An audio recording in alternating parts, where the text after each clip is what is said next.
Jeff Ogilvy survives wing foot. Now the moment Aaron Badley has waited for. Karrie Webb is the 5-time Australian Open champion. Golf at its best by one of the best in golf, Peter Thompson. Stand in front of a crowd like this today and win the PGA Championship is pretty special. He's done it at last. Greg Norman.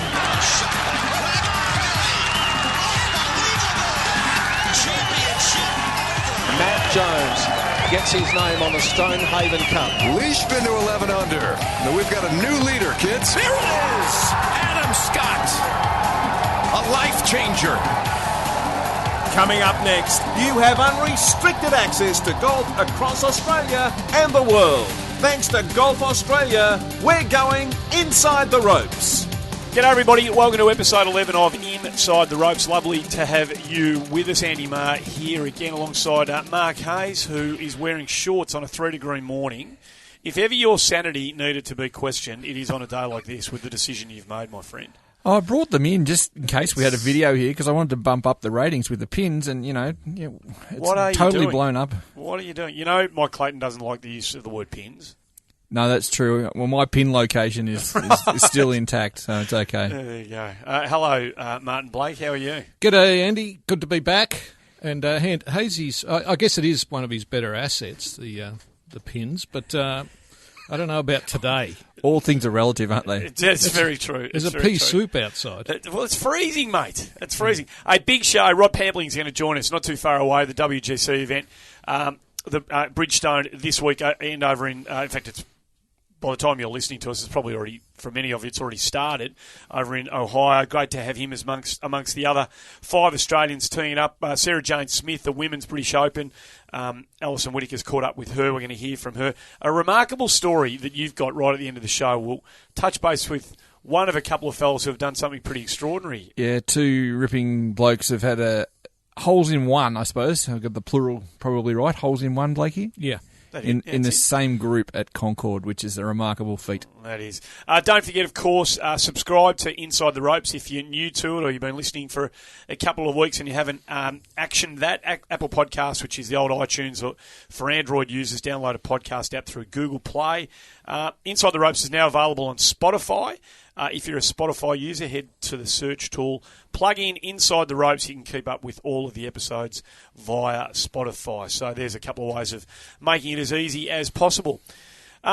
Before we get to Pamps and talk about the next part of his journey, there's a bit of stuff to churn our way through in terms of the week that was. It's been, whichever way you look at it, it's been a remarkable week in the world of golf. Yeah, you sort of think that you should get to the Open Championship and then just take a bit of a breather. And the reality is the calendar is absolutely packed, jam-packed full now. And we're talking women's, men's, amateur, pro, everything. It's just not going to let up for about 3 or 4 weeks here. It's a tremendously busy part of the season.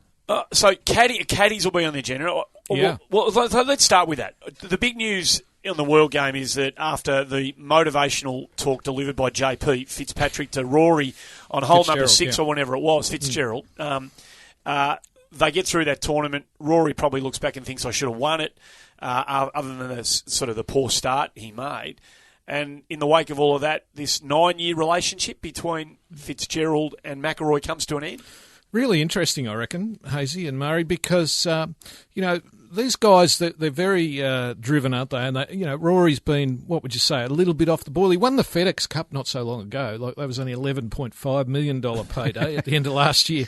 But, he's obviously, just talking to some people this week after it happened, the word seems to be out around the traps of golf tournaments is that he takes a lot of wrong clubs. He's a player that takes more wrong clubs than he probably should. So maybe there's something in that. He's using, Murray, a guy called Harry Diamond this week, who happens to be one of his best friends. Okay. He has caddied for Rory McIlroy before and in quite big tournaments, but I'm not even sure. Harry Diamond sounds like a character out of Lock, Stock and Two Smoking Barrels. It does. It does. So here comes Harry Diamond again. He'd want to hit it straight, otherwise, Blakey will be a diamond in the rough. Nice work. We're on fire today. This morning. Oh, sorry now, about that. Adam Scott has changed his caddy for this week. Hang on, before you get to that, you wrote the story on golf.org.au. We'll get to that, but before we get too far away from Rory, you mentioned that he's taken a lot of bad clubs or a lot of wrong clubs.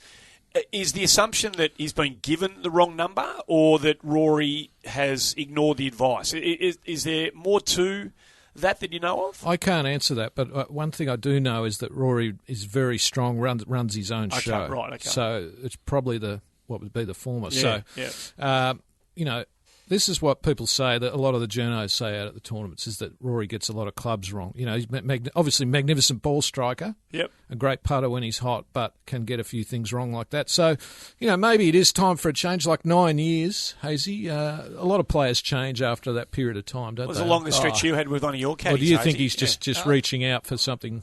I reckon he's grasping at straws. I mean, I was fascinated to hear during the Open Championship that some of the commentators thought that Birkdale didn't suit his game because he needed to hit it high and fly it back like the US courses and stop it dead still. And, this is a guy who smashed everyone at Liverpool and we thought there wasn't a course that could contain him 3 or 4 years ago. I don't know the change, and I don't think that's down to your caddy. Well, you know what I reckon was listening back to last week's show when we had Jeff Shackelford on and reviewing the Open Championship, and he and Clates had this sort of conversation about the changing equipment that McIlroy went through in the middle stage of this season. And I reckon there's more to it. I reckon if we had another 15 or 20 minutes, Shackelford and Clayton could have really expanded on that. And Shackelford made this point that it was to get the deal done. It was the money was spent. It was a huge investment, but it was all to get the tailor-made sale done. And I wonder whether the money overrode the golf sense in that. And we three will never know that. No, but I think it's fair. I think it's fair to speculate about it. It's worth mentioning Lydia Ko in that context as well, because she's another one, world number one player who's made all these changes, coaches, equipment, everything, and she's not going that well either. So sometimes, as Hazy said, they can grasp for something that's maybe not there. And you've got to remember that McIlroy was 5 over through six holes at Birkdale, and he's probably been the best player outside those initial half a dozen holes. Should have won it. Should have won it. Yeah. I mean, he'll look back at that and think, oh, my God. And the only thing that straightened him out was a bit of tough love from JP. Yep. He misses the cut if he doesn't get that tough love. He was going that badly. That's true. So you write your piece that everyone can read now about Scotty, and this I thought it was really interesting. Yeah, absolutely. Yeah, look, Steve Williams has caddied at the majors for Adam Scott since 2000, every single major since 2015. So and going back a bit further before that, but he does split his caddying arrangements with a guy called David Clark, an English guy. But this week, David Clark is carrying his bag, not Steve. So I'm just reading a bit into it. Scotty has said at Akron that he's just resting Steve Williams, but it kind of smacks of being something more than that. So I'm wondering whether this might be the end of that relationship, because Steve wanted to spend a lot more time in New Zealand, didn't want to travel so much. So he's had this split arrangement for a while, but it's a little bit, once again, a player who's not going that well. Adam Scott's down to number 17 in the world. It's only probably 18 months ago, Hazy was number 1 in the world. Yep. So he hasn't been going that great, and he's spoken about his frustration. So maybe it sounds a bit like he's trying something a bit different. And Steve Williams won't fret for 2 seconds if he got the hook. He doesn't care. Was it possible he could go over to another player, I doubt it. McIlroy? No, he definitely would not consider going back on the tour 40 weeks a year, or even for McIlroy 20 weeks a year. He's infatuated with his cars in New Zealand. Yeah. That's his life, and his kids and his boys' rugby team and all that stuff have got him. He doesn't care about all this stuff. He's got more money than just about any other athlete who's ever pulled on the silver fern. I just called him an athlete, Andy. What is he, the highest paid athlete? Yeah, highest paid sports person. I think they've claimed him in New Zealand for a while. It's amazing to think that he's got more money than some of those All Blacks. But anyway, I don't think that's going to happen, Blakey. And Mickelson's looking for a caddy as well. So there may be a bit of domino effect coming up. But whether Steve comes back. The Adam Scott thing's really interesting. Reading your piece, and it was, again, this needs more delving into, and it needs Adam Scott to, bare his soul, really, and tell us whether this is right or not. But, he's got the second child on the way, mid-August. That's arriving.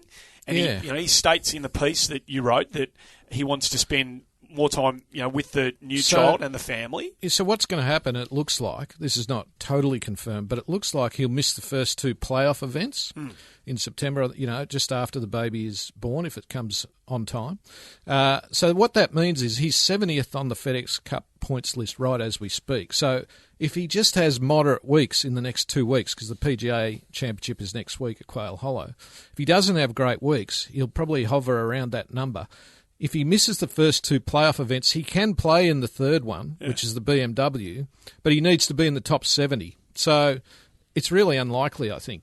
So it might be that he plays the PGA next week, goes away for the birth of the second child, and that's it for him this year. And it may, Hazy, even impact on his Australian summer. Yeah, possibly, potentially. I mean, he's been a stalwart at both the Australian PGA Championship and the Australian Open for a long time, but as we've sort of mentioned here, time's ticking on Adam Scott, and I've said it in relation to winning majors. But if that's the reality, Blakey, as clearly it is through your story, his priorities have moved. Absolutely, and no one in the right mind would blame him for that. No, but if that means maybe he doesn't play as much as he does in Australia in the past, well, we could be seeing a whole new era. And that might also, again, this is just us sitting around having a chat about golf and a player we love. He just may not be as driven now as he was 15 years ago. All these other things that fill your life up might just have taken away an edge in his intensity, his love of the grind, all the things you've got to do to be the best player on planet Earth. Adam Scott might be very happy being in the best 25 players on planet Earth from now on and just letting his natural ability, when he plays, put him in the frame, a lot, but maybe not as often as he would have dreamt or been driven to do once upon a time. These are the things that you don't know how life gets in the way of the other pursuits, the professional pursuits, and that is being a professional golfer. Well, none of us know. And the problem from our perspective, sitting here speculating, pure speculation, is the limited access we have to our guys to actually delve into this a little bit more. We could, not speculate if we could have access weekly, but it's not something we can do as readily as we'd like to, which is an unfortunate thing for everyone listening, to be honest. Yeah. So hopefully we can rectify that. One of the other greats, Karrie Webb, arguably the greatest of all, sort of bobbed up out of nowhere with her performance in the Scottish Open. I mean, her first top 10 all year. Yeah, her form's been moderate at best. Yeah. For just about all of the tournament, she looked like she was going to win. I think she actually fired up just to get a shot back at Blakey, to be honest with you. There you go. Yeah, I was just waiting. Yeah, that's probably right. I almost sent her a text after about 3 rounds. Don't go jumping on the bandwagon. Just for our listeners, I upset Karrie early in the year, writing that she was possibly in her last year on tour, and she wasn't that happy about it. Look, she played brilliantly, Andrew, for 3 rounds. The first round, she shot 65 in shocking conditions, so she got herself in position to win. It all came adrift on the back 9 on Sunday. She was 2 shots ahead through 14 holes. I think she 3-putted the 16th hole. On the 17th hole, she hit a 3-wood off the tee. Johnny Scott, her caddy, said, "I think that's jumped into a bunker," and she said, "What?" You could hear it through the microphone. She couldn't believe it. She couldn't believe it. She'd hit a good shot, got a terrible bounce. I had a look at it, and it looked like a shocking sideways bounce right up to the front of the bunker. Has to go backwards out of the bunker to get it out of one of those pots, and ends up taking a double. So she loses the tournament by a shot to Mcmahon Lee of South Korea, who shot 66, to be fair. Karrie shot 73.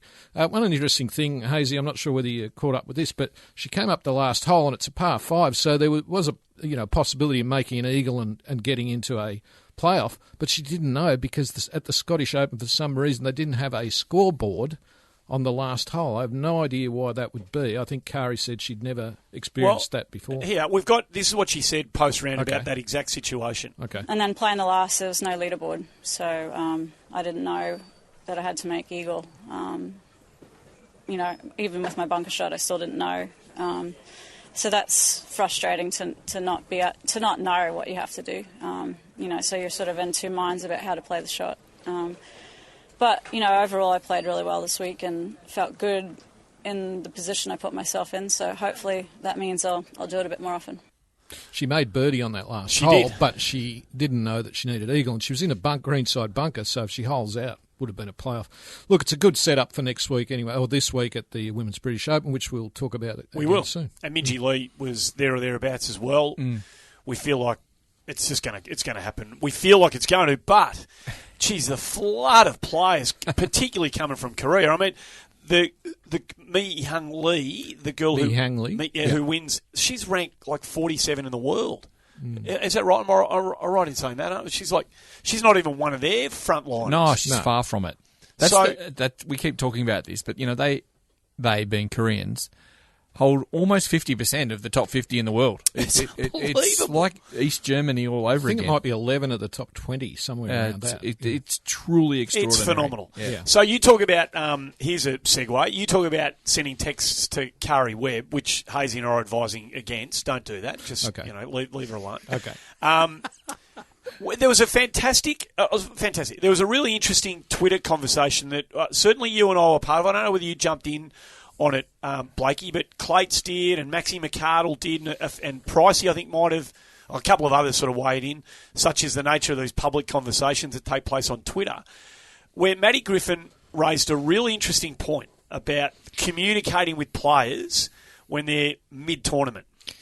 Yeah, and we should. But this might be the best time, Andy, to bring up Ryan Ruffles in relation to the Canadian Open last week, and a huge kudos to Ryan Ruffles. Finished 32nd. The story that we're talking about now comes about from the fact that he was actually 5th heading into the final round.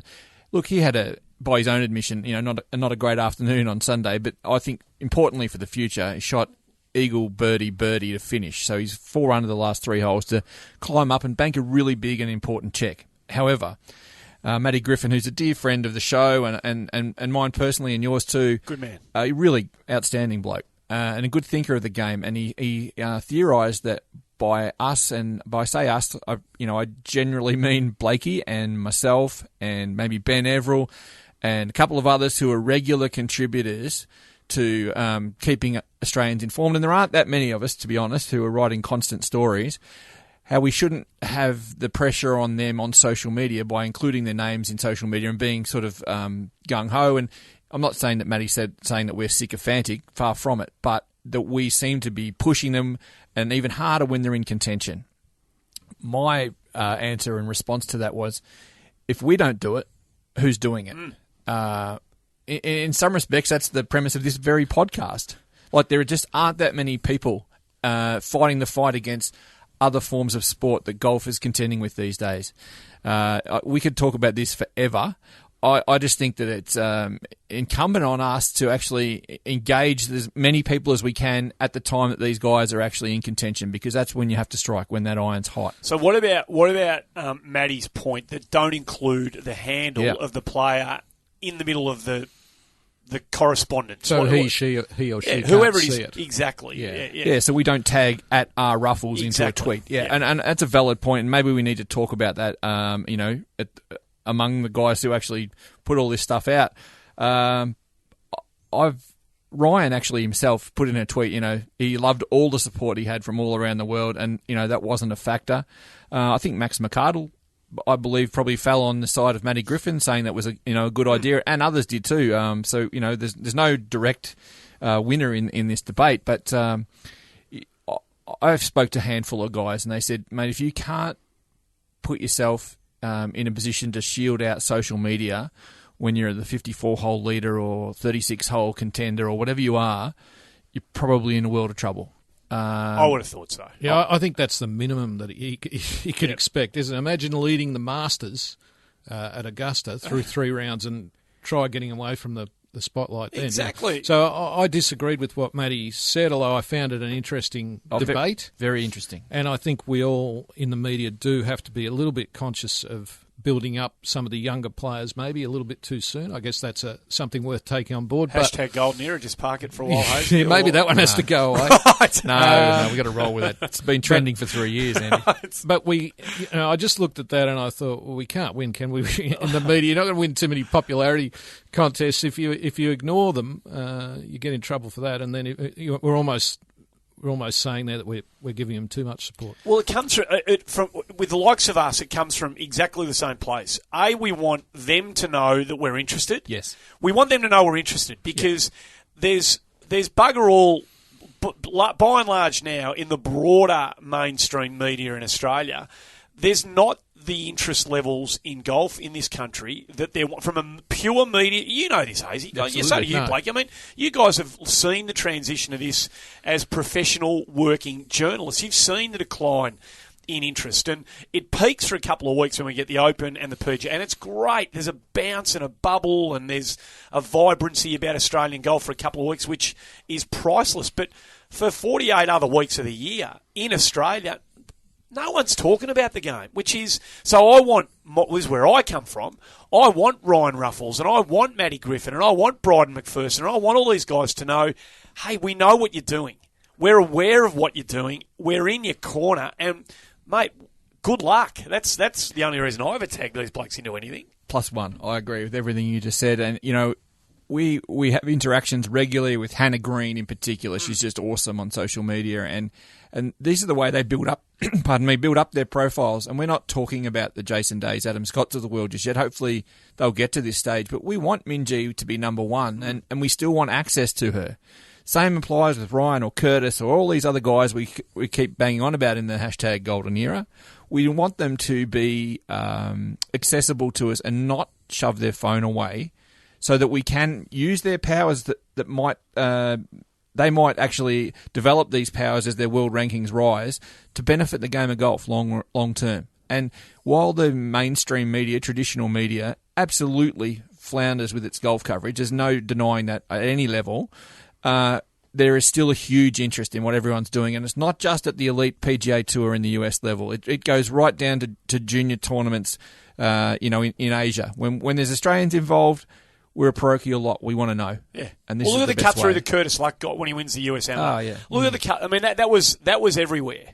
That was on all nightly news services. That was all over the place because I think there is enough people who are still grinding the gears of the game in Australia to keep the thing, as close to front of mind as it possibly can be, that when there is an outstanding result somewhere, it's easy for the mainstream media to jump on board and pick the story up. And let's not forget that the newspaper industry itself is flailing. Yeah, it's falling apart. Yep. So that's been an issue as well. So they don't have the resources to do it. In terms of radio, I would say if you ask radio producers around Australia, they would say, well, we can't get to these people. They all go overseas and we can't get them. And that's a bit of an issue as well that Golf Australia and the PGA and the industry has to deal with as well. I think that's really true. Yeah. If you're listening to this and you've got a view on the merits or the counterpoints of the conversation taking place, feel free to share them with us. Go to our Twitter handle at Inside the Ropes. You'll be able to find that. Inside the underscore ropes. Inside the underscore ropes. That's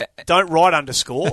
Look for the little, the one that lies on the bottom of the ground. That one. Type that in and tell us, what you think. It means you're going to have to subscribe, become a Twitter user, but that's not a bad thing. No, and we stress, Andy, that Matty Griffin isn't wrong here. No, not at all. And in fact, I actually encouraged him on Twitter to have his opinion because it generates debate. Yep. Hopefully we'll get him. I think he's in transit back from Japan, but hopefully we get him in here to express his views so that he can put his ideas forward. Because we've all got to strive together as an industry, really, which is exactly what you just said about working with the PGA to get access to players. It's all one big snowball that we need to shove down the hill. So there are a couple of really interesting. We're done on that. Yep, yeah, done.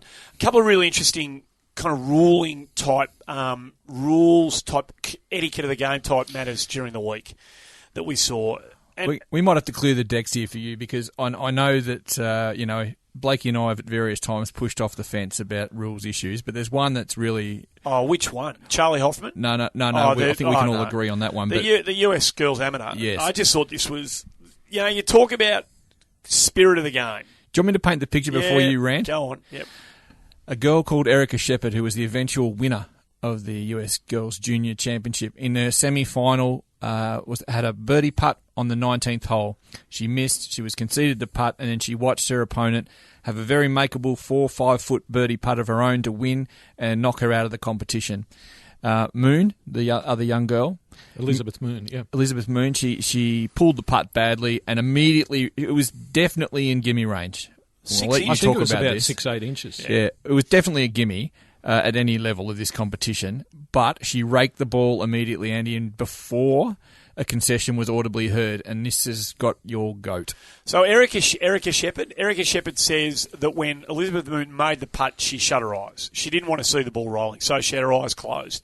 And when she opened her eyes, she didn't hear the ball go in. She opened her eyes, and that's when she saw Moon picking her ball up. Well, she raked the ball back. with her putter That's along right. the ground, so it wasn't even a legal stroke. She just assumed that she was given the putt. As she should have, Blakey. Well, look, now here's where it gets tricky. Never assume. I know you don't.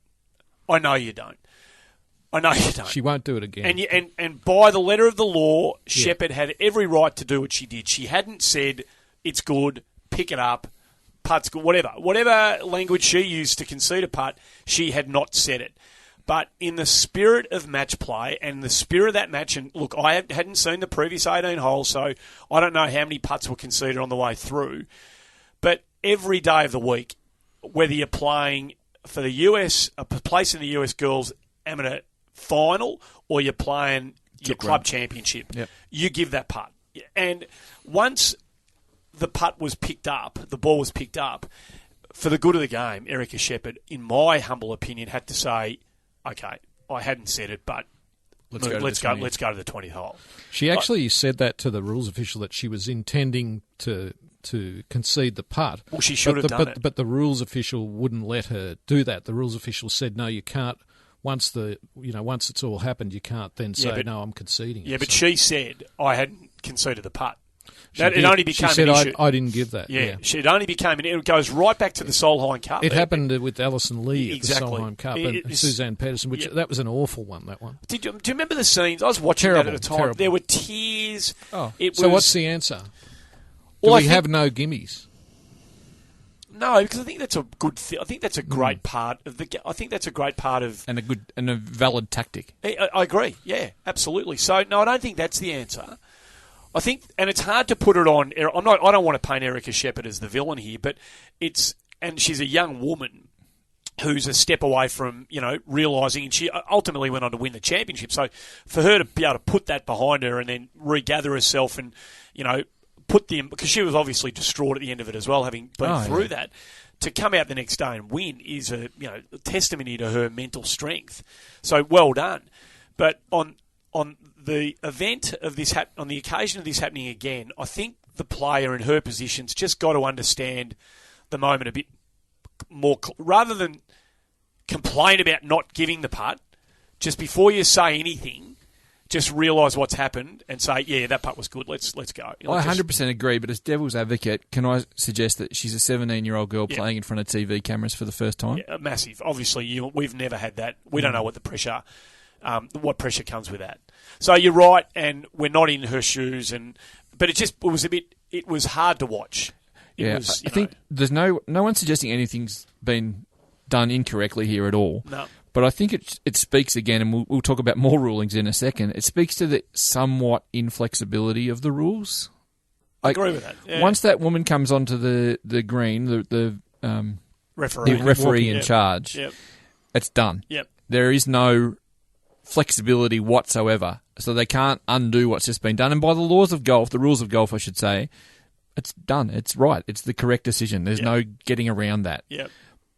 But publicly, everyone goes, oh, and the cringe factor is so high again. And you're about to talk about something else, you guys, where the cringe factor is absolutely enormous despite the technicalities of the rules being upheld. So we're down the stretch at the Canadian Open. Johnny Vegas eventually beats Charlie Hoffman in a playoff on the first hole, Blakey. But before we got to that point, one of the more extraordinary things you'll ever see on a golf course took place, I reckon. Yeah, Charlie Hoffman. I don't know the actual hole, but he had a fried egg lie in a bunker next to the green on one of the later holes of the 72 holes. So it was on the face. He'd come in hot and it was on the kind of the face of the bunker. Yeah, so his stance was over near, right near the lip of the bunker. Exactly. The ball was buried. And he gets into the bunker to basically get ready to play his shot. He buries his feet into the sand and he feels something a bit hard underneath, doesn't think much of it at the time. Then he goes and gets the official, ends up getting a free drop, obviously still in the hazard, but he gets a free drop because there was some concrete lining under the face of the bunker. Now, I wish Clates was here to explain, but to keep sand on the faces of bunkers nowadays, a lot of times they put some artificial surface underneath so that the sand's got something to stick to. And in this case, there was a little bit of concrete deep down underneath there. But I think, Andrew, you saw Kevin Chappell's, his playing partner. They cut away to him, and Chappell's going, wow. Wow. You could see him saying it. And he said something to Hoffman it wasn't malicious. Like, he was just going, you got to be kidding me, Charlie. Like, that is the greatest. That is the greatest ruling I've ever seen in my life. He could not believe, because so Hoffman... He wasn't even expecting to get the ruling in his favour. I've read that since. The karma bus hit him if you don't like the ruling, because he fluffed the bunker shot once he took the drop. The ball buried down a little bit, as it does when you take a drop in a bunker, obviously. And he messed up that shot and didn't end up winning the tournament. Obviously, Johnny Vegas did. The elaborately named Johnny Vegas, one of my favourites. But Charlie Hoffman, it's caused a lot of eyebrow raising in the game, let's just say. It's social media. A few other players have commented on it, and it was pushing the barriers. You just shake your head. Have you got another one? Well, there's Jens Fabring, the opening round, the opening hole of the final round on the European tour, what was the name of it? The European Open? I can't remember the name of the tournament now. There's so much golf being played. European Open. Yeah, European Open. He's in the final group. It's wet. It's been raining, cats and dogs. And he tugs his opening drive left, and it lands in the first cut. Now, this is interesting because it's mostly interesting because there are television cameras on him. And what happens by virtue of being in the final group as opposed to the player who hit off 2 hours before him, if exactly the same thing happened. He tugs his drive left, it pitches in the first, lands in the first cut, and because the ground is so wet, the ball just goes straight through the surface.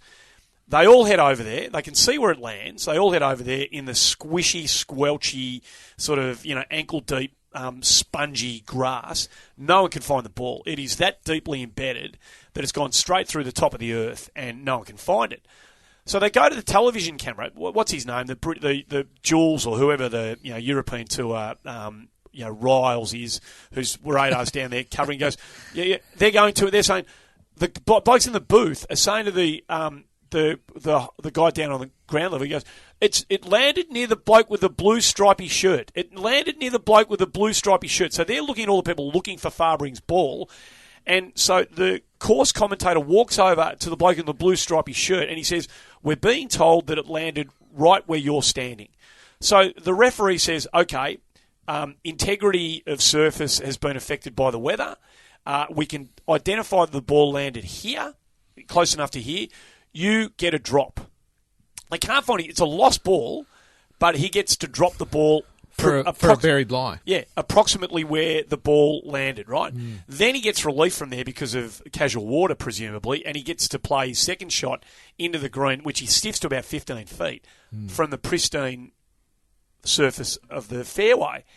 Had he been the bloke hitting off at 2 over the card who'd made the cut, whatever the cut line was, 2.5 hours earlier, Hazy, that bloke's back on the tee. Yeah, hitting 3. Playing third. Yeah. Playing his third shot. So it's just, you can be lucky. What a series of anomalies we've had this year. Well, not anomalies. I don't know if that's the right word, Blakey. I don't know. But, Lexi Thompson... Controversies. Let's go with that. Thank you. Lexi Thompson was in exactly the same boat. Last group, intense media scrutiny.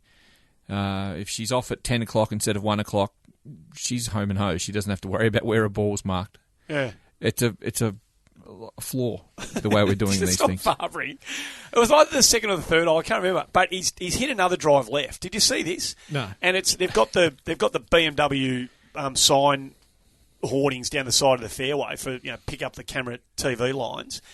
And he's hit he's obviously hit a big hook, and it's gone straight through the front of one of these hollow advertising hoardings. They're only about 2 feet high. So he's walked up to where he thought his ball's landing. There's a big rip in the middle of the hoarding, and his ball's stuck in the middle of it. So I become the rules official. They go, "I'm a ball." He goes, "My ball's in there. It's actually it's in the sign, the hollow sign."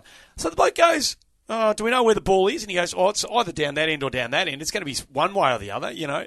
So the bloke picks the sign up with the ball in it, moves the sign, shakes it, gets the ball out, and then just gives him a drop approximately where within the sign the ball would have been hovering above ground level. It was extraordinary stuff. The things he'll do to get on inside the ropes, Andy. It's unbelievable. It is true. Hey, Rod Pampling's about to join us. Just one last one before we get to Pamps. Web.com this week. Steph Curry's playing. Yeah, I don't mind it. I think it brings some attention to a tournament that otherwise wouldn't get it. He's a very good player, Steph Curry. He's a two-handicapper. He's a better three-point shooter than he is a golfer, obviously. But I think it's okay. I think the general feeling is that he'll miss the cut by some distance. But I think he's 15-1 to make the cut, and he's 3,000-1 to win the tournament. I was watching ESPN last night with Scott Van Pelt, who's a ripper. He interviewed Michael Collins, who's on Twitter, ESPN Caddy, who's just a fantastic bloke, Michael Collins. I hope he's listening. G'day, mate. He was down there basically assessing his chances of doing well, and he said, this is not a promo stunt. This guy could actually play. When his dad, who was also a fantastic NBA player, Curry, when they grew up, his house was basically over the road from a course, and he spent heaps of time. And they all reckon that if he put the leather away and picked up the sticks, he would have potentially been a PGA Tour standard player. Wow! So you make those sliding doors things, but this is, I mean, yes, it's a publicity grab, but I think it's a valid one. And I think if he feels at home early enough, because he said he's more nervous now than in Game 7 of the NBA Finals, which is incredible. When you think about that stage, here he is pecking it up, two-handicapper. They reckon he could probably get it down into the positive numbers if he put 3 or 4 months into it. He's probably made the right call. I think he's doing too I think bad he's for just himself. signed a contract for, what was it, maybe $50 million a year or something. He's going okay. He's okay. I wonder if it'd be interesting if he's as good from long range with a putter as he is with the basketball in his hand. It'll be fun watching him. He'll be making some bombs, won't he? We've got 6 Australians teeing it up in the next to the WGC events. We're going to catch up with one of those very, very shortly. Hi, this is Cheryl Mcmahon. Swing Fit is the fun, healthy, social way for women to get started in golf. You'll learn the basics of the golf swing and how to putt over a 6-week program and get your whole body moving through yoga and Pilates-style exercises. You don't need any golf knowledge or equipment. Simply turn up in comfy clothing and get started. You'll be surrounded by like-minded people and receive constant support. So get outdoors, meet new friends and learn a sport that you can play for the rest of your life. To find a program near you, visit swingfit.com.au. Hey, it's Jeff Ogilvy. I can't be in Australia very often, but I love keeping up with everything on Inside the Ropes podcast. Good bunch of guys, and I love listening.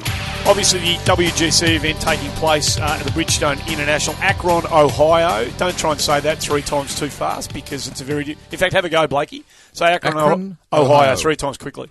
Akron, Ohio? No, I can't do it. Go on, you have a go. Akron, Ohio, Akron, Ohio, Akron, Ohio. That's not too bad. 6 Australians teeing it up, and one of them is Rod Pampling, and it's a joy to welcome into Inside the Ropes, one of the great players of Australian golf. And Pants, we say thanks for joining us on the show, mate. No worries, guys. Great to be here. It's great to have you here, and I'm sure it is great for you to be here, but it must be even greater for you to be back in the sort of company that you're in this week. You're there by virtue of the win at the Shriners, but just to be back teeing it up alongside, in this sort of absolute stellar elite company in one of these WGC events. How big is that for you? Oh, it's been great. I think we're trying to work out this week. When was the last time I was there? I think it was like 08 or 09. So it's been way too long. But it certainly is great to be back. It's you like to say it's who's who of the list of players. So it's good to be one of those names again. Pamps, I think I read somewhere that it was 209. So it's been a while, but it's a no-cut event. What's it? It's a no-cut event, which means you're guaranteed to get, I think, 45 grand. So that's pretty handy as well. Those things go they help a little bit, don't they? Hey, we're certainly making a little bit more than that, but it's nice to know if you come last, you still get a pretty good check. You could shoot 80-80 and still get that. I hope you. Yeah, I'm going to have 4 of them and be Right. Hey, Pamps, what are the greens like at Firestone Country Club? Because someone posted a video on social media last night, and it looked a bit like Augusta. It was so fast. Is that the way they are, or was that a kind of a myth? Oh no, they're running pure. This place is always in fantastic shape, but yeah, they're pretty quick. I think they had them a little bit dry because they're expecting. That's why we're heading off. We're heading off early Thursday, Friday because they're expecting some storms in the afternoons. So I think they had the course pretty dried out just in case we got a lot of rain that it could handle it. So they were, they got your attention pretty quick. So it depends on where they put the pin locations and where you miss it. It's some of the putts around here. It brings back memories of where you're not supposed to go, that's for sure. And just you're 47 now, Pamps. Obviously, you can still compete because you just won a tournament not so long ago. How do you compete at that age? Is it any different to what it was, say, 10 years ago for you? I noticed, for instance, you played with Bruce Koepka, I think in the last round of the Shriners tournament that you won. 3 times quick. Yeah, there you go. There's another one. Yeah. So how does that go? Because you're 47. You probably don't hit it as far as you used to. I'm not sure.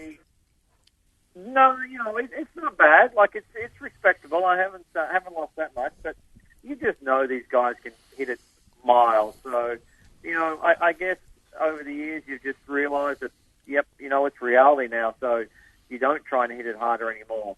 Whereas 10 years ago you still tried to hit it hard.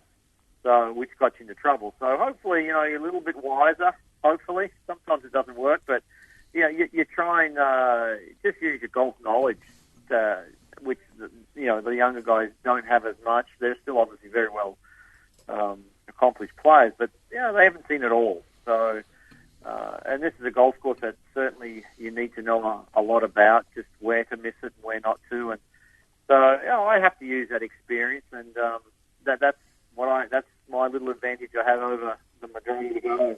Rod, Blakey mentioned that he played with Koepka in that final round. Just going back to that, he shoots 67, you shoot 65. He goes on to win the US Open this year. I mean, is that something that you take?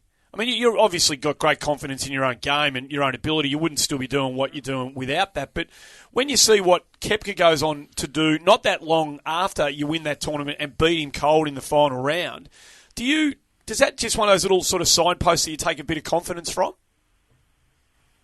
Oh, of course you do. Whenever that happens, but it's so different. Like the golf course is so different, and he obviously he played phenomenal. But he made a lot of putts that week, which thankfully he didn't make that many putts at Vegas. But whenever you see guys that you've beaten and then they go on to win something big like that, it doesn't matter at what age you are, that still gives you confidence. So I certainly look at that and go, I know I went head to head with the guy who's a current US Open champion and I beat him. So there's never you're not looking for confidence. You just look back at the video of the game and you go, well, you know what, you can do it. Absolutely, so just get out there and give it the best shot. Pams, whether you're 21 or 47, you've always had the ability to just shoot the lights out. I'm not saying it happens every week, but you have that ability within you. We saw it there, that tournament you're talking about now at Las Vegas, but we also saw you just rip the heart out of the Australian a couple of years ago at the Aussie Open. When you're going well, what is it that you find clicks within you to make a score like that 61 you shot at the Australian? You just don't get in your own way. You kind of let it go. You're not looking at those scores. It's amazing how many of those rounds, by the end of the day, you kind of got to add it up to see what you've actually shot because you're not thinking of the scores and the shots. It's the process. You're just like, okay, here's my tee shot. You hit it to there, from here, there's to the green, and you putt. And pretty much that's what it is. It's kind of like when you say you're in the zone. You're just not thinking a lot about the outside stuff. It's just what your job at hand is, and you get it done. And as I say, it's amazing how many times you shoot the really low ones. You got to look at the paper and write down exactly what you've had. So, mate, when when you shot that 61 at the Australian, I remember you telling us afterwards you'd had a couple of little Bundy rums the night before. Have you got a bottle of Captain Morgan tucked away in Akron? No, that was I don't have any. I had a glass before I left Dallas, so I don't have it still in the system. But it's that was whatever. That got kind of we had them about 3 o'clock in the afternoon. I was up and back in the room by 5. So yeah, it's had a good run, that the Bundy story, but hey, if I go back and I'm 10 behind this year, who knows? I might have a couple more when I get back there. Hey, Rod, all the golf you've played and all the coaching you've had done, and you're still at this kind of elite level, and you're competing at. Do you spend as much time getting coached now as you did, say 20 years ago? Oh yeah, the game doesn't change. It's just feelings are the biggest issue with this game. Where every day we're out there and something feels different. And so, you're ringing up Alex Murray, who we're using, and you're ringing up all the time. And it's like, what is this? Well, I'm doing this, I'm doing that. Obviously I've done it for a long, long time, so you kind of know the majority of the answers yourself, but it's never ending. It's you just non-stop trying to work out your game. It's I went back in Dallas. I get to play with David Graham a little bit there, and he's around 70, and he's still trying to work his game, trying to work on something. So it just never ends. It's just it's constant with this game. And on that topic, such a passion for it. Yeah. On that topic, Pamps, could you talk a bit about the influence of your wife, Angela, because she's a clinical psychologist, isn't she? So I'm just wondering whether you actually consult with her and whether she charges you if she helps you out at all. Do you have to do a few chores or something? Yeah, I get the dishes every second night when I'm at home. It's a pretty simple charge, so she doesn't charge too much. She's giving me a funny look right now. But she does help you, doesn't she?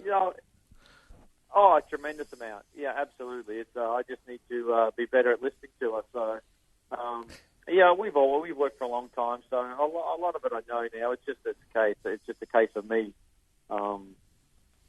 doing the work, which it's been good this week. So I know when it's good.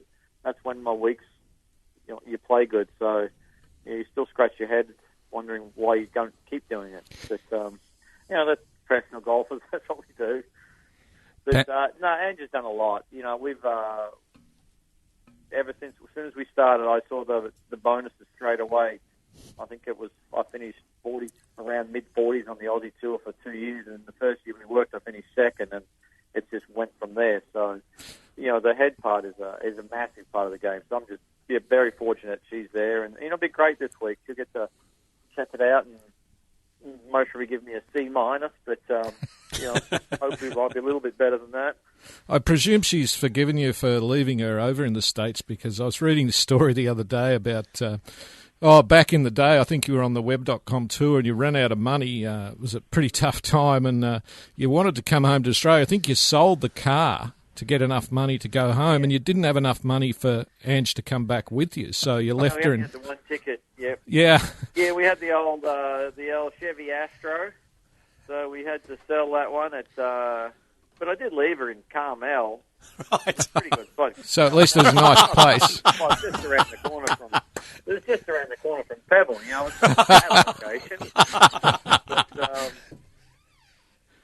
So no, that was true. Yeah, we didn't have enough to both get back, so I just did that. Went to Gary, Edwin, who was using it at the time, and we fixed it all up and got through the tour school, and then that was our second year of web tour, and that's when I finished fourth on the money list and got onto the main tour. Mate, you're proud. It's been it's an interesting road. You're a proud Queenslander. We know that. We know you love sticking it up the New South Welshman come Origin time. But if you look at your I guess, compatriots in the field this week, Scott Hend is right there, and it's awesome for us to see Hendy sort of, take his place on the US tour. We haven't seen him there for a long time. What's he like? He's not quite. I suppose you might have played a bit of amateur golf together. I'm not sure. How do you get on with Hendy? Well, obviously we don't see each other a hell of a lot, so it's just, obviously we say hi because he's just not far from us at Nudgy. He's just around the corner. So, you sort of, we haven't really played a lot on the same tour. So obviously he's having a great run on the European tour in the last 4 or 5 years. He's been playing phenomenal golf. But, we've seen each other this week. But, it's just schedules haven't fit. He's going one way, I'm going the other. But, it's good to see. Sam Brazel's here as well. So, as you say, this, I think is it six Aussie you just said? Yeah, like that? yeah. So it's nice, 6 out of 75 in a world event, pretty strong. So, it's, he could go well. He's got the length around here. So, I think it's just a very difficult golf course to know if you haven't. I don't know if has he played this one before? I'm not sure. I don't think he has. But he's got other Queensland Shane Joel on the bag. So Shane caddied for O'Meara for a long time. So he, hopefully he'll steer him around and get him around the golf course. So it's just a tough one to get around. It's an extremely demanding golf course. You got to hit it really straight, and even if you hit the middle of the fairway, it's almost at the left front. Some of these fairways are so slopey. So it's just it's a very challenging golf course. You need a little bit of luck more than anything, just to get a good lie in the rough or those sorts of things, so you can get it down to the green. But it'll be a good test. So hopefully we don't get any rain. That's the problem, because the course is playing nice and firm. So that's when it plays really good. Hey Pabs, you've been very close in the Aussie Open quite a few times, and I reckon that's probably on your radar. Are you coming down this year, do you think? Oh, yeah, no, I'll be back down. I love playing the Australian. It's obviously I've had some good events down there. It's I've been close a lot of times there, so I want to definitely get. I want to win the Australian Open. Obviously, got the Masters, but still, I've got the PGA and the Open to get. So I'm definitely looking at that and say I love the golf course. There's a couple of guys who've got to get by, but we'll see. Hopefully, form's still good. A couple of good players coming down, so I think it's going to be a great event. So I'm looking forward to it. Rod, for the time being, there's other fish to fry, mate. Well, it's great to see you in the company that you're in this weekend, and we wish you all the very best. Thanks for joining us on Inside the Ropes. Thanks, guys. Good on you. Rod Pampling joining us on the show. The Golf Australia website is now the place to go to look up your handicap and so much more. Whether you're out and about on your phone or in the office trying to avoid work, just go to golf.org.au and punch your golf link number into the box at the top of the homepage. Who knows, maybe that last round was just good enough to put you in single figures. While you're on the site, check out the daily golf results at your club, view our course index for up-to-date ratings, read the latest golf news from home and abroad, listen to Australian golf podcasts and interviews, and watch video tournament highlights or tips to improve your game. It's everything a golf tragic could want. Visit golf.org.au today, the home of Australian golf. Hi, my name is Soyan Yu, who play on the LPGA Tour, and I love Vegemite, but I love the Pedro more than Vegemite. Okay, we're getting towards the end of Inside the Ropes. So a whole lot of other bits and pieces to tidy up before we do wrap it up. The Women's Open Championship at Kingsbarns this week is always one of the great events, and it's going to be eminently watchable again from an Australian perspective. Yeah, it's very close to St Andrews. I think it's about 5 miles south of St Andrews, Kingsbarns. It's a relatively new course, but it's link style, old style. There's 7 Australians playing. Karrie, as we mentioned earlier, Karrie would think that she's in with a chance this week after the way she played last week, and Minjee Lee was in the top 10 last week, so they'd probably be our best chances, but there's 7 in there having a crack at it. Karrie Webb's won 3 Women's British Opens, would you believe, but none for about 10 or 12 years, so looking forward to that. Are we on the view, Hazy, that the more difficult the conditions, the more it plays into Karrie Webb's favour? Yep, absolutely. Simple as that, isn't it? I think that's true of elite Australian golfers generally, and I don't think it could be more true of anyone than Karrie Webb. Yeah. Technically sound, mentally, bulletproof when she's up and about. So, yes, absolutely. Sarah Jane Smith's one of the Australians who's teeing up over there, and our very own Alison Whittaker caught up with her for Inside the Ropes. So standing here out at the range at fabulous Kingsbarns with none other than Sarah Jane Smith. Thank you so much for your time today. Thanks for having me. Talk to us a little about the golf course, because we've spoken to Whitney Hillier today. We've spoken to Stacey Keating / Peters. Yes. And they talked a little bit about it, but they haven't given us the lowdown. So what do you think it's going to take to go and shoot like another 65 like you've been shooting all year? I mean, the course is beautiful. I mean, it's visually spectacular to look at. I think he was going to be smart around the greens, and they're a little slower than we're used to, but they're also very undulated, so you wouldn't want them, I don't think, 1 inch quicker. So that's a definite play by tournament director, keep them slow. So you don't... I mean, they roll beautifully, but I don't think you can have them any faster. Okay. But it's just about being smart of where you want to be. I mean, you don't want to leave yourself one of these massively long putts with a huge undulation in the middle. So it's, I think trying to put your ball in the right place around the greens will be a big advantage. Okay, so a little bit of placement with iron shots, so forth. Yeah, absolutely. Okay, so you've got hubby, naturally, on the bag this week. You haven't sacked him yet. Not yet. Now, I don't know that people at home realise that Dwayne was an exceptional player himself. Yes. Went through a lot of the state programs and everything as well. You guys got to the point where you went, all right, whose career are we going to choose?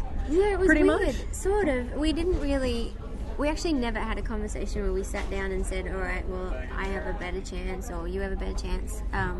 But it kind of just got to the point where he was trying, and it's so hard for them, like there's it's the depth, and I mean we're getting that way with women's golf as well, but at the time it was a lot harder for him, and he was supporting me whenever he wasn't playing, and then it sort of got to the point where he was playing so little because he didn't have the opportunities, and then it just progressed to a full-time sort of gig, and I'm super grateful that he was able to do that for me, because I wouldn't have been able to do it by myself. So.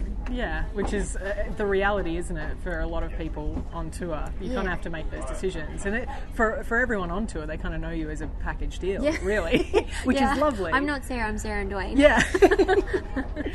It is pretty much like a hashtag, yeah. So, I mean, yeah, it's. I think it would be odd to see one of you out for dinner alone. Yeah. I think if someone would definitely say, what's wrong? Like, what happened to Dwayne or what happened to Sarah? They'd check your wedding ring. Yeah. Is it still there? Everything okay? Yeah, exactly. Talk about your team a little bit.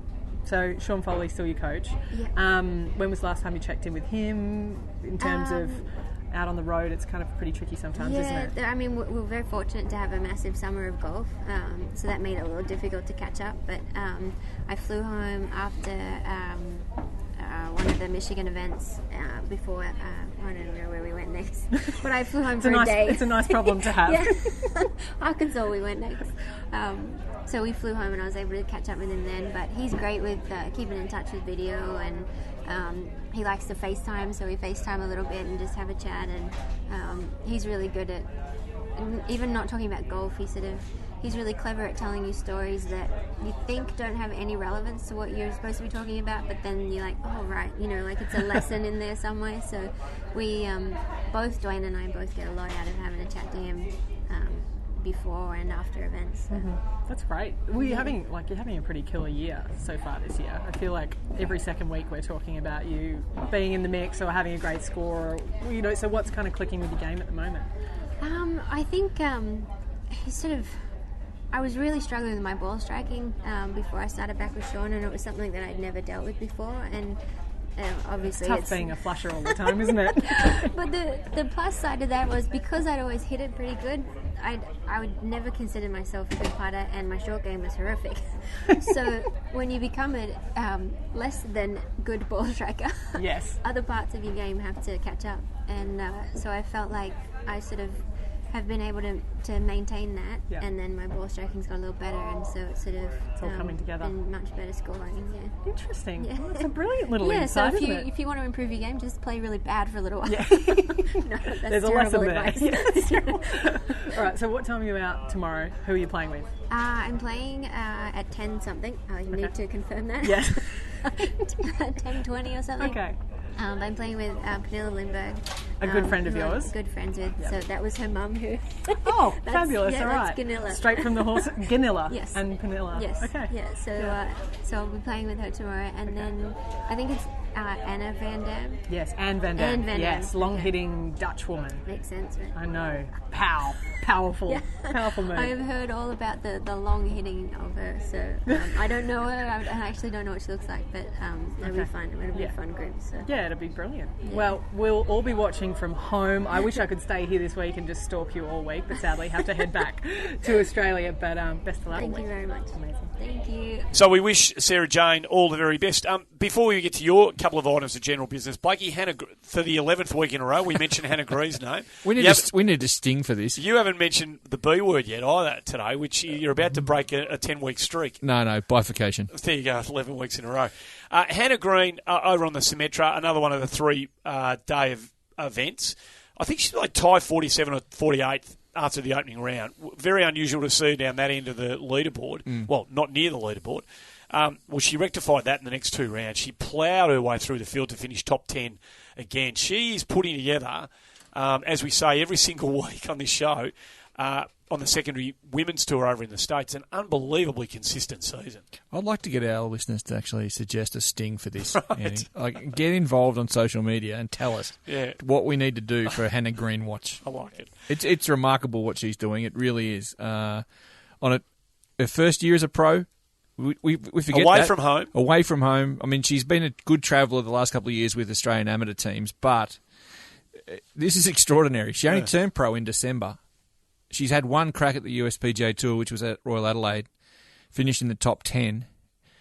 Hasn't had a massive win yet. It's sort of just like Minjee Lee, you said earlier. You sense it's coming, and what a spirited competitor, Blakey. Like, she's just gritty and everything you love about an Australian sports person. Good on her. What's on your agenda over there? Okay, so David Graham won the 1981 US Open at Merion, right?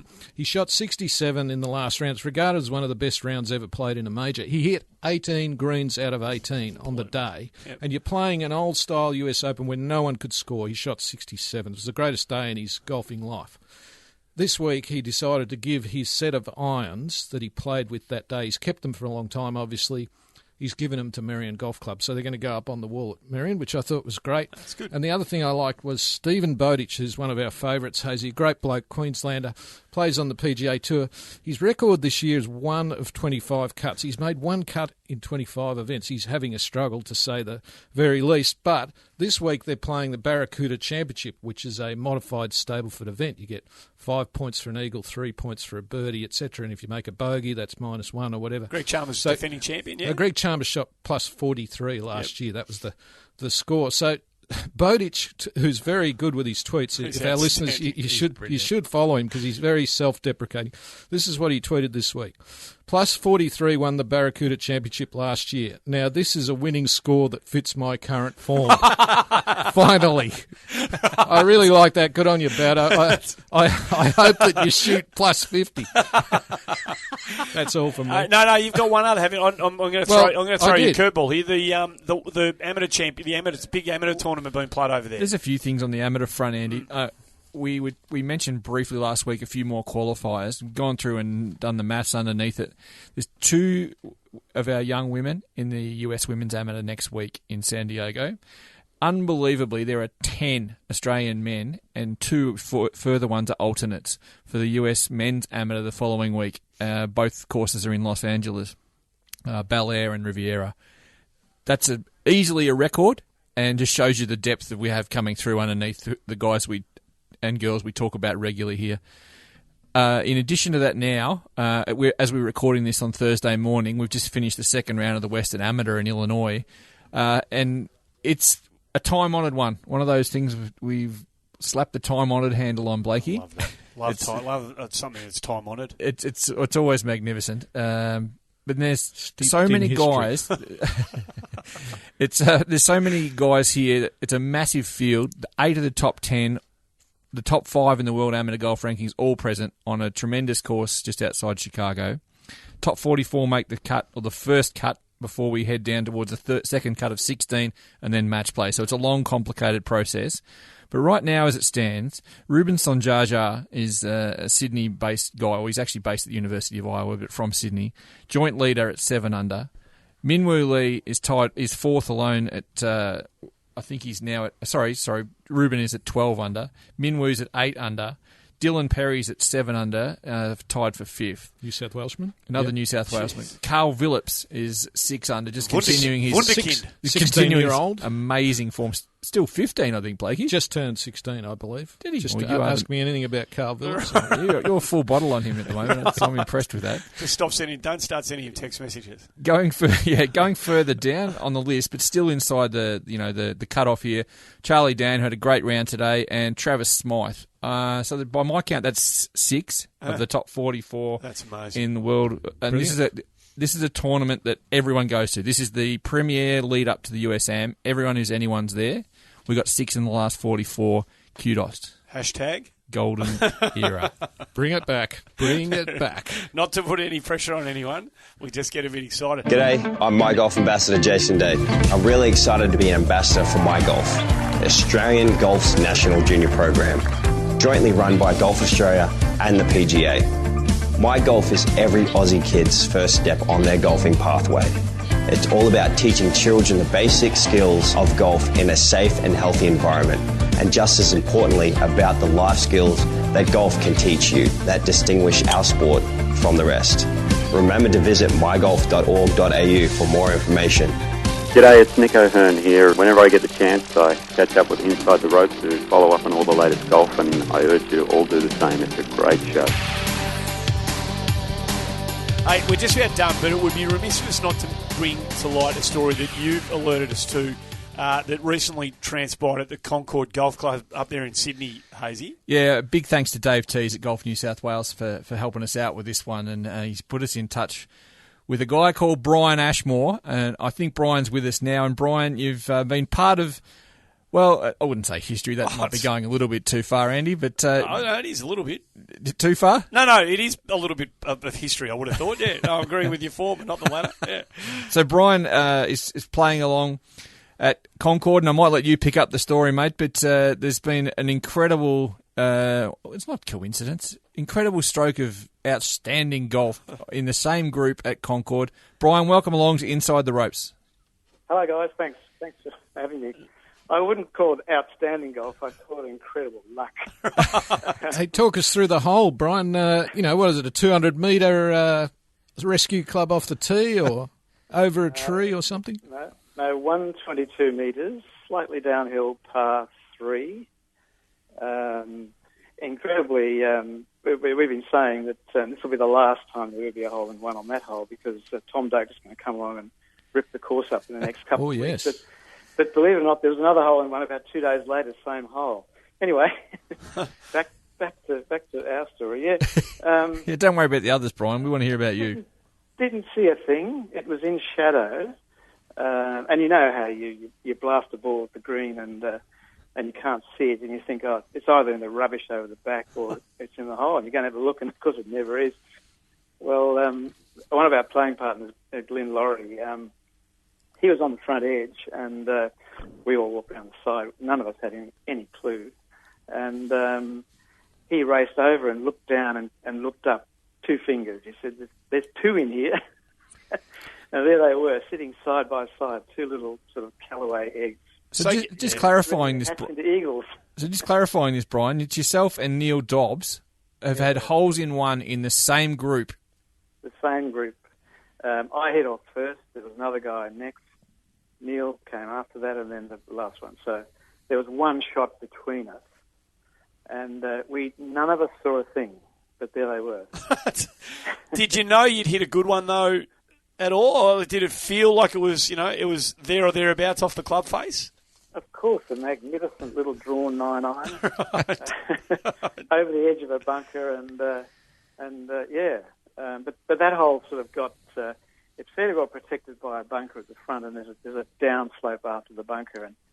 And if you leave it short, and I was actually playing one club less than I usually hit there, if you leave it a bit short, you just go straight through the back. You have no chance of holding it. But, there it was. Brian, we've talked about on this program before Bryson DeChambeau, who's got his own little, special sticks. He's got basically a physics degree to have had them done. He's put years and years of mathematical torture and torment into coming up with a perfect set of clubs. I understand you just got out the blowtorch in the back shed and MacGyvered yourself up a 7-iron length 9-iron, and that's done the damage. I sure did. I've got a full set of the Shambos. I'm now being called Brian DeChambeau. Yeah, I got a set of Ping K17s, which I'm just going through proof of concept, and I just modified all the lies and put new shafts in, and away we went. So had you thought about doing that? 9-iron. Brian, had that been sort of front of mind for you before DeChambeau did what he did, or were you inspired by him? No, I was inspired by him, yes. Yeah. Have you got a physics degree, mate? No, I'm a retired banker. That's as close as I come. Now, surely you have to shout the bar, both of you, if that happens. The double hole-in-one, surely. Well, at our club, we pay a 20-cent insurance per round, and the club puts it on for an hour. And for any hole-in-one? For any hole-in-one. Of course, our tightwad treasurer, who's just turned around the finances of the club, he only put on 1 hour. He said, no, it's only for one. It's only for the first one. So we only had an hour's worth of... he needs to be named. What's his name? The tightwad? I won't say. Far too discreet for us. That's not the type of guests we enjoy on this show, Brian. We like people who put blokes in. Just quietly, Terry Livingston. Well, we won't tell anyone, mate. No. It's a remarkable story, Brian. Thanks so much for telling us about it. These are the stories that all golfers need to hear about, and you're very lucky and very fortunate, very talented to be part of the one that we've learned about today. Thanks for telling us your tale. Lovely. Thanks for having me. Good on you. Cheers, mate. Brian Ashmore joining us from the Concord Golf Club, telling us his story, which is absolutely remarkable. We need to hear more of those. We don't do. So if people contact us, we'll run with them. Absolutely. Can I give you one more just before you? I was talking to a bloke last night over a beer who plays his golf. Quite well known in circles here in Australia, not sporting circles. And he loves his golf. And he got on the first tee and he's playing with this a Japanese bloke. And Mick said, "Should we have a little bet?" And the Japanese bloke said, "Yeah, that'd be great." And he said, "Well, maybe 5-5-5." And the bloke goes, "No, just play for $1. Just $1." So he's Mick's paired with the Japanese bloke, and they're playing against two other fellas.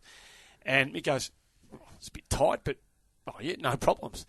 Anyway, they get about the 13th or the 14th. Not another word's been said about the match. And Mick's got about a 4.5 footer to win the hole.